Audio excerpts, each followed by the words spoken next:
আজ কটি খুন হলো প্রিয় দর্শক? কোনো খবর আমরা হয়তো জানি না। ফেসবুক, টিভি পাতায় স্ক্রল করলেই দেখতে পাই এই কোপাচ্ছে, এই মব হচ্ছে, এই ছিনতাই হচ্ছে। আসলে এর শেষ কোথায়? সরকার কি লাগাম টানতে পারছে না,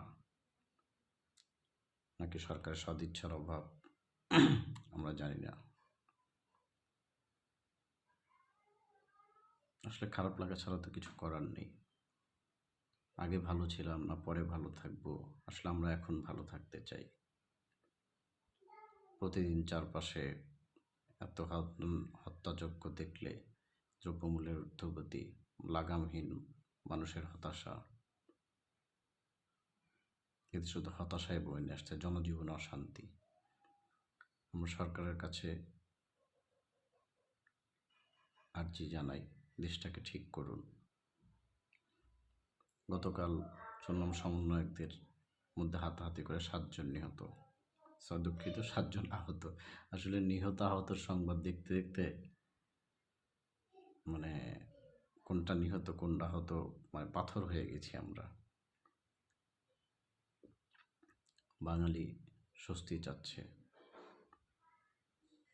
আজকাল তো সত্য বলতে সাহসের প্রয়োজন হয়। না জানি কখন কাকে সত্য বলার জন্য কলম ভাঙার মতো করে ভেঙে ফেলা হয়।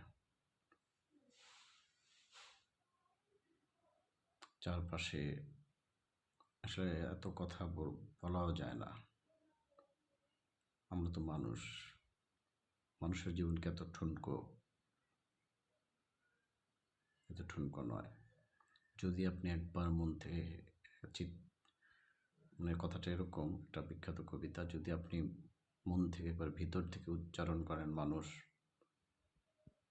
তাহলে আপনি কাঁদবেন। আসলে মানুষের কথা মনে হলে ভিতর থেকে যখন মানুষ শব্দটা উচ্চারণ করি তখন কান্নাই আসে। এই কান্নার শেষ কোথায়?